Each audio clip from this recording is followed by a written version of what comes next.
Hello student, स्वागत है आप सभी का सर्वोत्तम एग्रीकल्चर एकेडमी के यूट्यूब चैनल पर। चलिए, आज का नया अपडेट है जो आपको अवगत कराना है। नया अपडेट के बारे में यूपी कैटेट की काउंसलिंग की डेट आ गई है, जिसका आप सभी लोग काफ़ी दिनों से इंतज़ार कर रहे थे, और आज उसके बारे में पूरा बताएंगे कैसे कब क्या करना है आप लोगों को। तो चलिए देख लेते हैं। जिन बच्चों के जो है काउंसलिंग करानी है, डेट आई है आपकी 7 सितंबर। ठीक, 7 सितंबर को आपको क्या करना है, 500 रुपये आपको ऑनलाइन यूपी कैटेट के पोर्टल पे जाके 500 रुपये ऑनलाइन आपको रजिस्ट्रेशन शुल्क, काउंसलिंग शुल्क आपको वहाँ जमा करना है। ठीक है, इसके बाद आपको क्या करना है, इसके 24 घंटे बाद, 24 आवर्स के बाद, ठीक है, 24 घंटे बाद आपको क्या करना है, 8 से 12 सितंबर तक, ठीक है, आपको अपना रजिस्ट्रेशन करना है। वो जो डिटेल्स है, जो आपकी फ़ीस पेमेंट की, सारी अपलोड करेंगे, रजिस्ट्रेशन हो जाएगा। रजिस्ट्रेशन करना है और साथ में जो है डॉक्यूमेंट अपलोड करना है। ठीक है, डॉक्यूमेंट अपलोड करना है। इसके बाद आपको जो है 14 से 17 सितंबर तक, 14 से 17 सितंबर तक आपको जो है डॉक्यूमेंट अपलोड करने के बाद चॉइस फिलिंग करनी है। जिस हिसाब से भी आपको सीट चाहिए, जो जहां आपको उचित लगता है अपनी रैंक के अनुसार, वो आपको वहाँ फिल करना है। ठीक है, उसके बाद जो है आपको 18 से 19 में चॉइस फिलिंग करने के बाद आपको समय दिया जाता है। चॉइस फिलिंग करने के बाद अगर आप कोई परिवर्तन करना चाहते हैं तो आप परिवर्तन कर सकते हैं। इधर 2 दिन 3 दिन का आपको समय दिया जाएगा। चॉइस फिलिंग करने के बाद आपको चॉइस को लॉक भी करना है। वहाँ ऑप्शन आएगा चॉइस फिलिंग, फिर उसके बाद चॉइस लॉक। तो 18 से 19 तक आपको चॉइस लॉक करना है। अगर आप नहीं करेंगे तो इसके बाद जो है चॉइस जो है अपने आप लॉक हो जाएगी। ठीक है, चॉइस लॉक करना। अब देखते हैं जो है रैंक वाइज लोगों को जो है बोला गया है रजिस्ट्रेशन करने का, जैसे कितनी रैंक तक लोग अपना जो है काउंसलिंग में पार्टिसिपेट कर सकते हैं। तो जो जनरल कैंडिडेट हैं, यूआर कैंडिडेट हैं, 1 रैंक से 5557 रैंक तक, ठीक है, एक रैंक से 5557 रैंक तक सभी को पार्टिसिपेट करना है। कोई भी छोड़िएगा नहीं। यहाँ से लेके यहाँ तक आपको कुछ ना कुछ मिलेगा। ठीक है, तो 1000 से लेके 5557 रैंक जो जनरल कैंडिडेट हैं उनके लिए है। जो ओबीसी कैंडिडेट हैं उनको 1556 रैंक, यहाँ तक जो बच्चे हैं उनको पार्टिसिपेट करना है। ठीक है, जो एससी कैंडिडेट हैं उनके लिए है 1 रैंक से 9968 रैंक तक। ठीक है, इस रैंक तक बच्चे पार्टिसिपेट कर सकते हैं। जो एसटी कैंडिडेट हैं उनका है 1 रैंक से 9718 रैंक, यहाँ तक वो बच्चे पार्टिसिपेट कर सकते हैं। मतलब जिसकी भी रैंक इन सब के बीच में है वो सारे बच्चे कर सकते हैं। जिनकी रैंक, जो जनरल कैंडिडेट है 5557 से ऊपर है, वो पार्टिसिपेट पहले राउंड काउंसलिंग में नहीं कर सकते हैं। जो 5556 से जिनकी ज़्यादा रैंक है ओबीसी में, वो इसमें पार्टिसिपेट नहीं कर सकते। ठीक है, अब देखिए जो एज का इशू है, एक इसमें एज का इशू भी आता है। जिनकी एज का है, ठीक है, जिनको बीबीएससी के लिए जो है काउंसलिंग करानी है, जो बीबीएससी कैंडिडेट हैं उनकी मिनिमम एज 17 साल होनी चाहिए। बहुत से बच्चे हैं जिनकी 16 साल है, उनको नहीं पता, वो सोच रहे हैं हमको वेटनरी मिलेगा, तो उनको नहीं मिलेगा। जिनकी जो है 17 साल से ऊपर एज होगी या 17 साल होगी उनको वेटनरी मिलेगा। जिनको बीएससी एग्रीकल्चर चाहिए, ठीक है, जिनको बीएससी एज ही चाहिए उनको क्या है, मिनिमम 16 ईयर एज है। ठीक है, और मैक्सिमम 22 ईयर है। ठीक है, इधर क्या है, मैक्सिमम 25 ईयर। ठीक, अब बाकी का आपके कैटेगरी के हिसाब से वेटेज मिलेगा 5 साल का। जिसकी जैसी कैटेगरी है उस हिसाब से आपको सर्टिफिकेट लगाएंगे तो आपको वेटेज मिल जाएगा। ठीक, इसके बाद अपने लोग देखते हैं क्या समस्याएं आती हैं लड़कों को इसके बाद काउंसलिंग कराने में, किस तरीके से करना है। जैसे देखिए, ये फर्स्ट राउंड की काउंसलिंग है।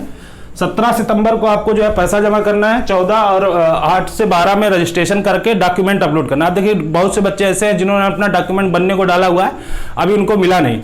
तो उनको प्रयास ये करना है कि जैसे जब फर्स्ट राउंड में आप डॉक्यूमेंट अपलोड करेंगे तो डॉक्यूमेंट अपलोड करते समय इस चीज़ का बेहतर ख्याल रखिएगा कि डॉक्यूमेंट एकदम स्पष्ट आपका स्कैन हो, हर चीज़ विजिबल हो। अगर कहीं कुछ गड़बड़ होता है तो डॉक्यूमेंट फेल हो जाता है, अपलोड नहीं होता है, या वहाँ से रिजेक्ट हो जाएगा। जब वहाँ चेक किया जाएगा, वेरीफाई किया जाएगा तो आपका रिजेक्ट कर दिया जाए। तो आपको ध्यान रखना है कि जब आप स्कैन करें डॉक्यूमेंट को तो वो उसमें जो भी कंटेंट हो पूरा विजुअल हो, किसी भी तरीके की कोई काट छाट या ओवर राइटिंग इस तरीके से कुछ नहीं हो। ठीक है, और जैसे किसी के पास पुराना है डॉक्यूमेंट, मतलब 3 साल 4 साल 1 साल 1.5 साल या 6 महीने पुराना है, तो उनको क्या करना है कि जैसे डॉक्यूमेंट अपलोड करना है, ठीक है, डॉक्यूमेंट जरूर अपलोड करिए। आप SC कैंडिडेट है, OBC कैंडिडेट है, तो मेन क्या होता है कास्ट सर्टिफिकेट, क्योंकि अगर कास्ट सर्टिफिकेट नहीं आपका सही अपलोड होगा तो वेटेज नहीं मिलेगा, जो वेटेज आपको चाहिए वो आपको नहीं मिलेगा। तो कास्ट सर्टिफिकेट तो आपको जरूर अपलोड करना है, अगर नहीं है पुराना आपके पास रखा हुआ तो पुराना आप अपलोड करिए।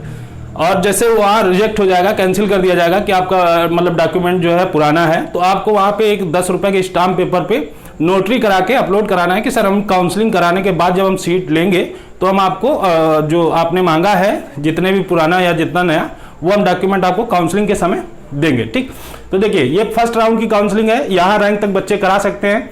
इस चीज़ का ध्यान रखना है चॉइस फिलिंग करते समय कि अपनी रैंक के अनुसार ही प्रेफरेंस भरें। अब ये नहीं रैंक आपकी 5557 है, आप एग्रीकल्चर या वेटनरी चाहते हैं तो ये पॉसिबल नहीं है। अपनी रैंक के अनुसार वेटेज भरें, इस रैंक के अनुसार आपको क्या मिल सकता है उसका वेटेज भरें। तो इससे क्या होगा, जो आपकी प्रेफरेंस होगी उसके अकॉर्डिंग आपको पहले वो चीज़ मिलेगी, वो आपको पहले देखा जाएगा। ठीक है, उसके एक चीज़ और है, जैसे अगर किसी को सेकेंड राउंड की काउंसलिंग करानी है, थर्ड राउंड की काउंसलिंग करानी है, तो उसको इस चीज़ का ध्यान रखना है कि हर काउंसलिंग में पार्टिसिपेट करना है। जैसे मान लीजिए किसी की रैंक यहाँ जनरल कैंडिडेट है और किसी की रैंक जो है 2200 है, जनरल कैंडिडेट की 2200 रैंक है। अब वो सोच रहा है नहीं हमको एग्रीकल्चर चाहिए, मैं फर्स्ट राउंड में नहीं सेकंड राउंड में देखूंगा। अगर उसने यहाँ पे काउंसलिंग फीस जमा करा के अपनी काउंसलिंग नहीं कराई तो वो ये ध्यान रखे कि वो सेकंड और थर्ड राउंड की काउंसलिंग में पार्टिसिपेट नहीं कर पाएगा।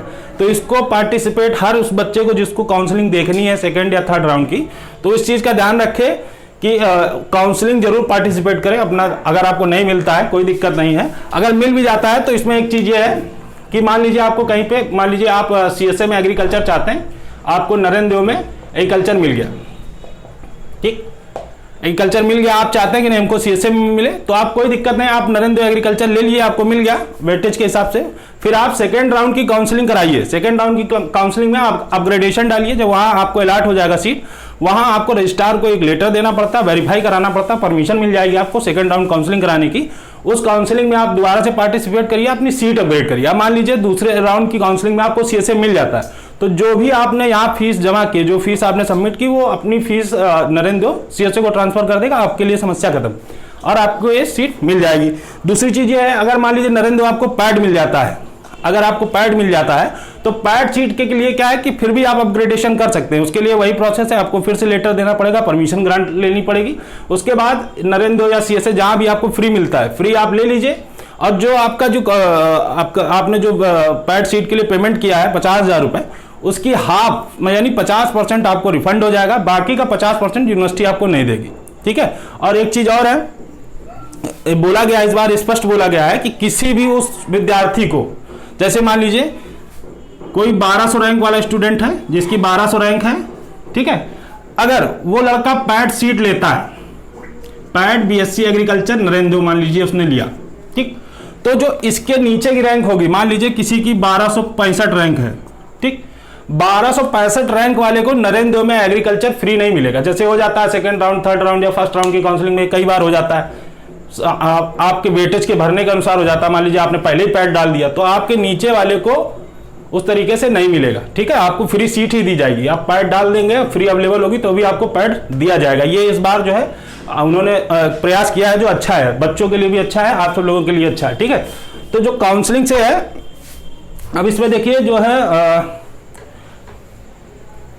इस चीज़ का ध्यान रखना है कि डॉक्यूमेंट सारे के सारे विजुअल हों। ये उन्होंने स्ट्रिक्टली बोला है कि डॉक्यूमेंट कोई भी आपका जो है इस तरीके का ना हो जो देखने में या पढ़ने में ना आए। ठीक है, तो सारे डॉक्यूमेंट अच्छे से तैयार कर लीजिए। 7 तारीख से जो है आपका जो है काउंसलिंग स्टार्ट है और ये आपकी 19 तक चलेगी। 19 के बाद आपको जो है इसका रिजल्ट मिलेगा।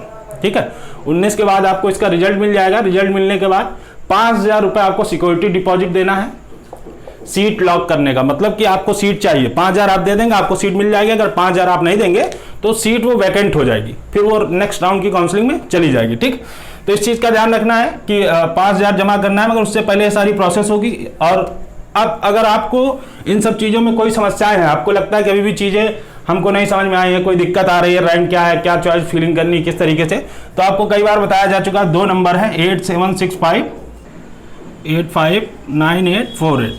ठीक है, और उसके बाद दूसरा नंबर है 9919595324। ठीक, ये 2 नंबर हैं, इन पे आप व्हाट्सअप कर सकते हैं, कॉल कर सकते हैं। अगर कोई एक बिजी जाता है तो आप दूसरे नंबर पे कॉल करिए, ठीक है। एक बार अपग्रेडेशन का आपको मौका मिलेगा, सिर्फ एक बार। ये नहीं है कि आप हर काउंसलिंग, हर राउंड की काउंसलिंग आप देखें। एक बार आपने अपग्रेड करा लिया, फिर बहुत स्पेशल परमिशन होगी। अगर आपको लगता है कि नहीं पैड सीट हमको मिला है ज़्यादा रैंक से और फ्री खाली है, तो आप अपग्रेड करा सकते हैं और रजिस्ट्रार से आपको परमिशन लेनी पड़ेगी, ठीक। दूसरी चीज, जैसे जिन बच्चों को पैड भरना है, तो जब अभी यहाँ पे जब आपको चॉइस फिलिंग करनी है तो ऑप्शन आपको यही आएगा कि पैड या फ्री, पैड या फ्री। हर सीट आपको दी होगी, जैसे ऐसे लिखा होगा, पहले यूनिवर्सिटी चुननी होगी, जैसे नरेंद्र, उसके बाद आपको यहाँ बताते हैं आपको, जैसे पहले आपको यूनिवर्सिटी चुननी होगी, तो जैसे आपने नरेंद्र चुना, ठीक। फिर कोर्स चुनना होगा, यानी कि किसी ने बीएससी एग्रीकल्चर चुना, मेन कैंपस या यूनिवर्सिटी कैंपस, है ना, ठीक। उसके बाद आपको टाइप ऑफ सीट चुनना होगा, फ्री और पैड, ठीक।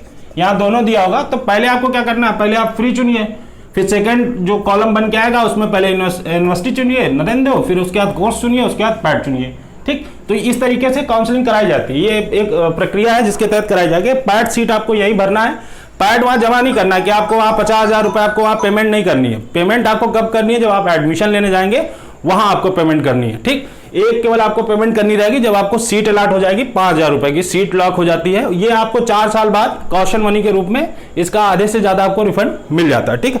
लगातार काउंसलिंग से संबंधित अपडेट के लिए आप जुड़े रहिए सर्वोत्तम एग्रीकल्चर एकेडमी के यूट्यूब चैनल पर हर चीज की आपको जानकारी दी जाएगी। अगर कोई समस्या होती है, नंबर आपको मिले हुए, आप उनसे जुड़े रहिए, ठीक। उसके बाद बच्चे जो BHU ICR की तैयारी जो कर रहे हैं उनके लिए हमारा एक अगला वीडियो है जो कि कल तक आपको मिल जाएगा, मतलब समय तक मिल जाएगा आपको उसको देखना है, ठीक है। और इसी तरीके से आप हमारे साथ जुड़े रहिए। टेलीग्राम चैनल है, यूट्यूब है, इंस्टाग्राम है, ट्विटर है, आप हर तरीके के प्लेटफॉर्म पर जुड़े रहिए। वीडियो देखने के लिए बहुत बहुत धन्यवाद। इसको लाइक करिए, सब्सक्राइब करिए।